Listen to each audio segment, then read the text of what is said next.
Let's start the show by talking about my sponsor, Paloma Verde, and their new website, palomaverdecbd.com. Head over to palomaverdecbd.com and check them out for all of your CBD needs. They've got the gummies, tinctures, salves.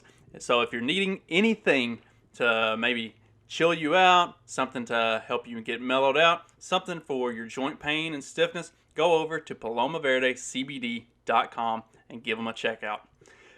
Carlos and Vanessa are awesome people. They run a great company. And if you enter the promo code FACTS at checkout, you'll get 25% off your order. Plus, any order over $75, you get free shipping. So, I don't know what you're waiting for. Head over to palomaverdecbd.com and check them out. Let's start the show. This episode will be completely taken out of context. Welcome to the Fact Check This podcast. All right, Fact Check This podcast, and I had promised an interview with Mark Metz for a review of the new Dune movie, and we had to postpone. Mark's got family in town, and I get it. Family comes first, especially over just reviewing a movie that's been made multiple times for books that if you haven't read the books, I don't know how much you get out of the movie anyway. And the books have so much depth and there's so much more to. I'm always a huge fan of a book over a movie, no matter what it is. Just because anytime you're looking at a movie, it's going to some extent be the director or the creator's artistic interpretation of what the book was. And sometimes they have the author will advise or have some part in that, so they can kind of shape it a little bit into what they actually intended it to look like. But there's always some level of interpretation involved with a movie adaptation of a book, and at least with a book, you can kind of get an idea in your own head of what it looks like. Which my wife criticized me. I've been watching the Foundation series on Apple TV, which I've enjoyed, but it hasn't really stuck to the book really well. And one thing in particular was the vault and the way that is portrayed in the show. And I was like, my biggest gripe with it is how they portray the vault. And my wife said, because it's not exactly what you pictured it in your mind. I was like, no, because it's not even remotely what he wrote on paper. If I imagined this thing that he very, very graphically and in-depth described because if you haven't read any Asimov gives extremely deep, graphic, detailed in description of the world that he's creating. So you get a very vivid image of what it's supposed to look like. And when that comes to life on the screen, and it's not even remotely close, it's like, all right, he didn't really leave a lot of wiggle room there. So you should have been able to get this right, and you didn't. But I have enjoyed the show. Definitely hasn't really stuck very well to the books, and I really try to separate my expectation of what was in the book from what I'm going to see in a movie. The Jurassic Park movies, which I was young at the time, but still I had read the books, and because I'm even at that age, I read a lot, and the books were so much better than the movies, like not even close. And so then later on, this is not at all what the episode was supposed to be about. Damn it, whatever. This is going to be what it is. So later on in life, like when the Lord of the Rings movies started coming out, the Bourne Identity, and those movies came out, I tried to separate a little bit of what my expectation was from the book to what was going to be in the movie. And so, like, for instance, the Lord of the Rings movies, the theatrical cut had all of the really important stuff, but they would also cut out some of the other stuff that they kind of gave reference points and tied things together and gave you backstory and other things and like side stories that were going on, things like that from the books that weren't necessarily super important to the main story, but they added character to the story overall. But then if you got the like 4+ hour director's cut that had everything, he did a really good job in those movies of capturing all of the content of the books. So like those were super well done.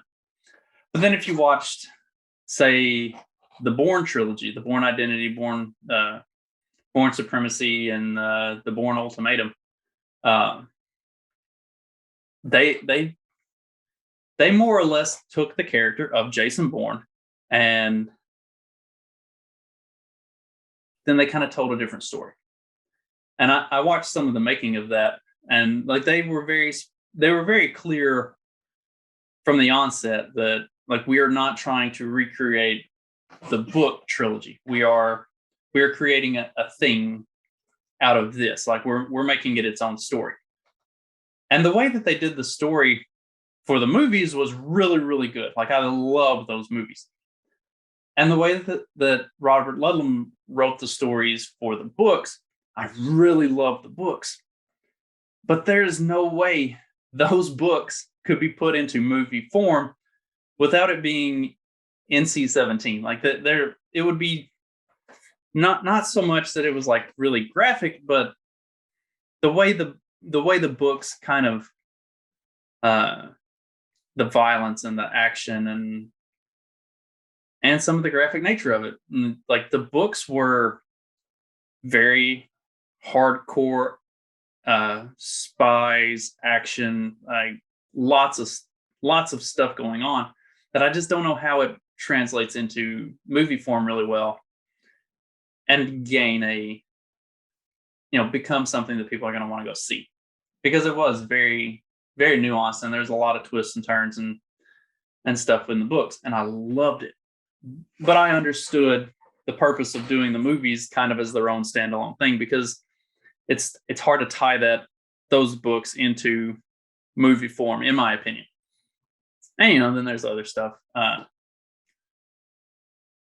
other movies that like I really want to do I'm hoping somebody will take me up on it. I really want to do a book review of the Maze Runner trilogy, because the books were excellent. Like I loved everything about the books. I have yet to make it through the entire trilogy of the movies. The original Maze Runner movie, there's one particular aspect of the book that by removing that, it took away all of the depth of the movie. Like the main character development and the way that they get along with each other and their interaction and everything, like by taking away, it's a spoiler alert. And if you haven't read it at this point, I don't know what the fuck you've been waiting for. The two main characters, the male and female, have a telepathic link in the books, and that never materializes in the movie in any way, period. And it's an integral part of the entire story. So when they remove that from the movie and they don't have that, and then the rest of the movie just kind of like in a ho-hum way tells the rest of the story of the Maze Runner, but you've already removed a central part of what makes these characters who they are and what makes them important to each other. So like I watched the Maze Runner and I was extremely disappointed because I love the books. And then when the Scorched Trials came out, I was like, okay, I'll give it a try. I'll watch it. Maybe they'll, redeem themselves. And I have yet to make it halfway through that movie. I've tried on at least 7 different occasions to watch that movie, and I can't get through it. And maybe I just need to sit down and give it another try, but I just can't do it. It pisses me off so much that they strayed so far from the source material that I just feel connection or attachment to any of those characters. So I don't know. That's a tough one for me. And like I think I said it before. Anthony Samaroff and I are going to do a review of Ender's Game, and I love Ender's Game, and I love the movie, the Ender's Game movie, because while there are certain aspects of the book that wouldn't translate well into movie form, as a whole, the movie really encapsulates what the book is about. But that's part of a that's part of a 4-book set, and there was talk that they were going to do all of the books, and it's like there's absolutely no way you can do that, because if anybody has read the Ender Quartet, the second, third, and fourth books really have very little, if anything, to do with that first book. Like that first book is a reference point for where they are for these next 3 books, but they don't tie in any other way. And I just don't, and I don't know that trilogy, those 3 books, 2, 3, and 4, are good movies. Like, because they get into some really lofty, crazy stuff, and excellent books. Again, like, really, really love those. But I just don't know how they translate into movie form. So that's kind of my tirade off into books and movies. I mean, if we really want to keep going on that. So this entire bookshelf over here, I've got the entire written works of Isaac Asimov, almost the entire written works of J.R.R. Tolkien, Brave New World, the John Carter of Mars collection. Let's see, most of C.S. Lewis's written works, the whole Wrinkle in Time quintet. Let's see, the Game of Thrones series, Dante's Inferno, Paradiso, and what's the other one? Anyway, they're all down there. I read a lot. I'm a fucking nerd. I've also got just these 2 shelves right behind me are chock full of comic books and graphic novels. And I mean, there's another shelf that I'm looking at across from me that's also full of, that's where I've got all the Dune series, the Robert Ludlum books, a whole bunch of Dungeons and Dragons books. I got real into R.A. Salvatore and the Drizzt series. I've got a lot of stuff, a whole lot of books. So I read a lot. One of them that pissed me off, the talking about the Wrinkle in Time. Oh my gosh, that Disney version of the Wrinkle in Time, that might have been worse than the Maze Runner and Scorched Trial. Might have been. In fact, I think I would go so far as to say it was hands down absolutely worse. Like that might have been the very worst rendition of a book to movie that I think I've ever seen, especially when they're pretending that they're trying to stick to the source material. Like, Disney did not come right out and say, hey, we're just going to go full on woke, dumb bullshit with this. We're not even going to pretend to try to do this book justice. Man, it's like Disney's kind of had a good track record of anything they can get their hands on, they're going to fuck it. Pisses me off. At least so far with a lot of the comic book source material, they've done moderately well of sticking to it and doing it justice. God, none of this was anything even remotely close to what I actually intended to talk about today. I was going to do that promised filibuster episode today. So let me wipe my glasses off and we'll go ahead and get to that. I'm gonna make it real quick. I say real quick. I've already probably rambled on for 15 minutes about books that I read. So this is an article from the Brennan Center for Justice, and it's entitled "The Filibuster Explained," and they give more opinion on what they think about it than I particularly like, especially if you're going to do an article called "The Filibuster Explained." But they do a decent job of detailing what the filibuster is. So traditionally, the Senate filibuster was reserved for only the most controversial issues, but its use has escalated in recent years, often slowing business in the chamber to a halt. Some lawmakers acknowledge that the filibuster, which has effectively set a 60-vote supermajority requiring for passage of legislation in the Senate, could doom many of the proposals that they have championed, including meaningful reforms on issues ranging from healthcare to climate change to gun control. Behind this dysfunction, the filibuster also has a troubling legacy. It's often been used to block civil rights legislation intended to combat racial discrimination.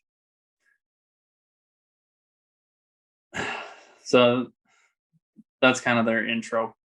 And that's kind of where they go with a lot of this, is that the filibuster is racist, because everything's fucking racist. So in the Senate, a filibuster is an attempt to delay or block a vote on a piece of legislation or a confirmation. To understand the filibuster, it's necessary first to consider how the Senate passes a bill. When a senator or a group of senators introduces a bill, it goes to the appropriate committee for discussion, hearings, and amendments. If a majority of that committee votes in favor, the bill moves to the Senate floor for debate.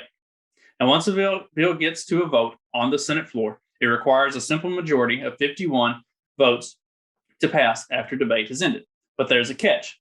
Before it can get to a vote, it actually takes 60 votes to cut off debate, which is why a 60-vote supermajority is now considered the de facto minimum for passing legislation in the Senate.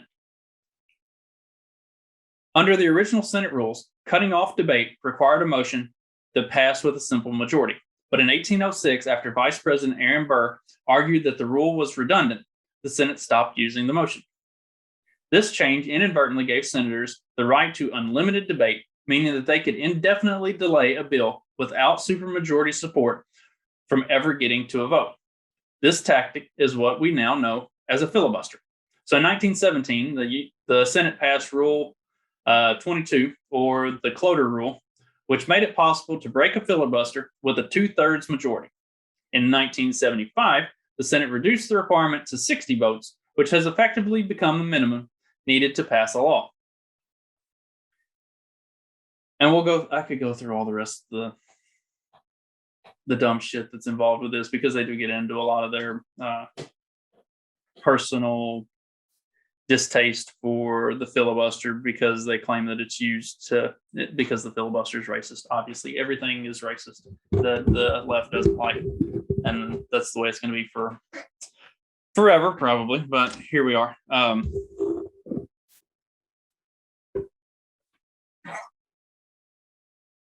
So see, the way this is kind of set up, and this is the problem with modern politics and society and democracy, is that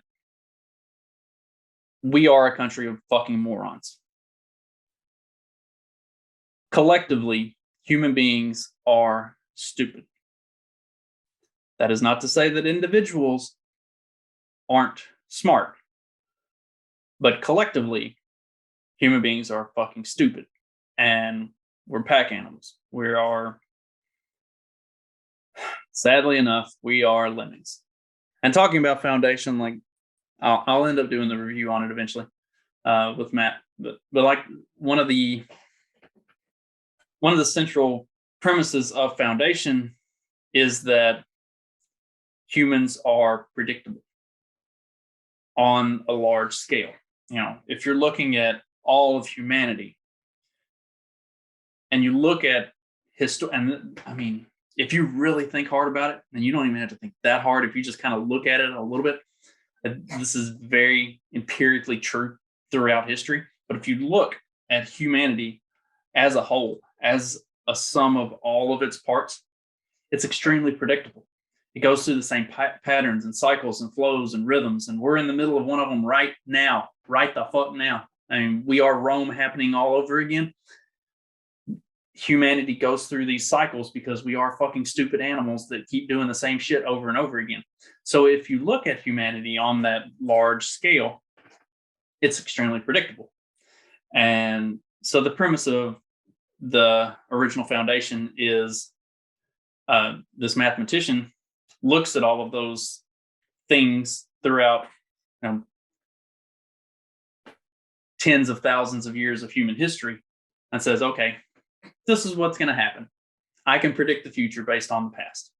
And here's all the things that are going to happen, lays out kind of a foundation for how to save humanity from killing itself off effectively. And so it's a really interesting book series, because the more you look at that and the more you think about it, especially in my age and seeing what we're seeing happening now, it's so very, very true. So I kind of forgot where I was going with that.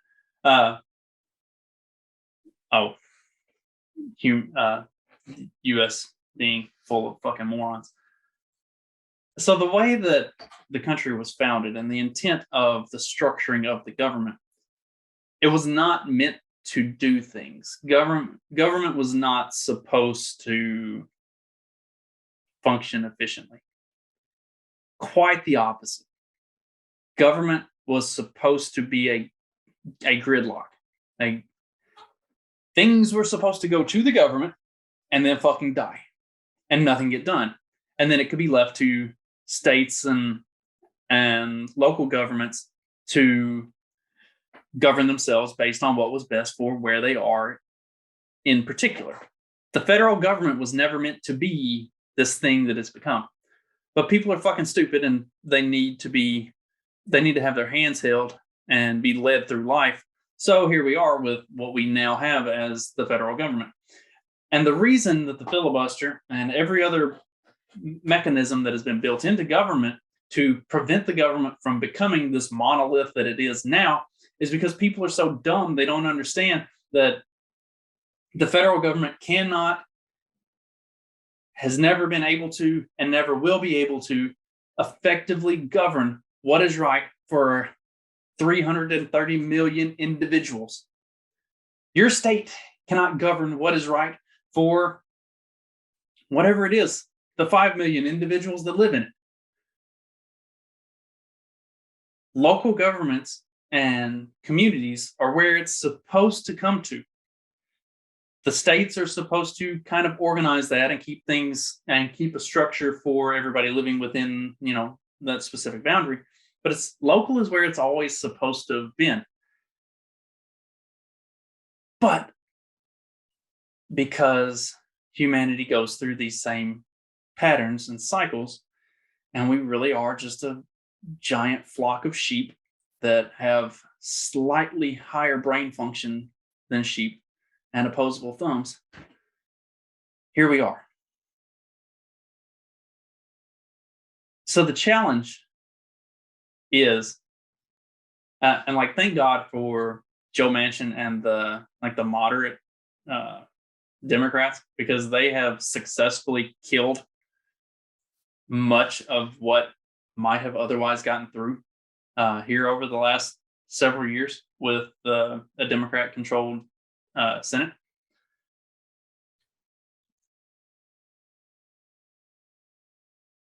How do we get the average person to wake up and understand that what the government is now is not what it was intended to be at any point ever? That this is a bastardization of what government should be. I don't know. I don't know that there is a way to do that.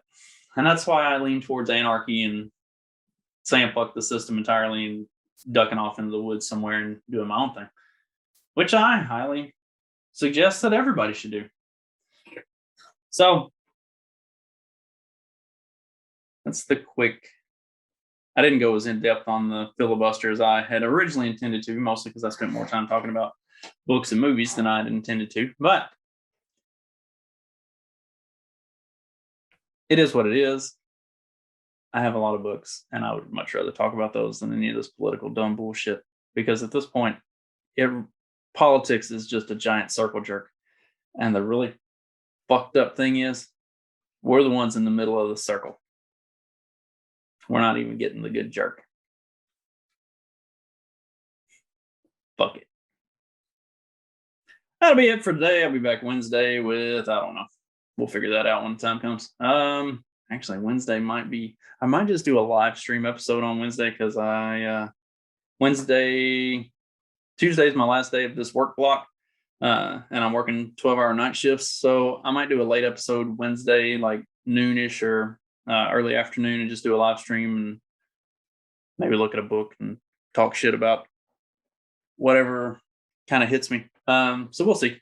I don't know. No promises on Wednesday. If anybody's got an idea, or if anybody wants to participate in a live stream sometime Wednesday afternoon, and we can shoot the shit, whatever, hit me up. Let's do it. In the meantime, I hope everybody has a great day, and I will be back Wednesday with something. We'll figure it out when we get there. Later.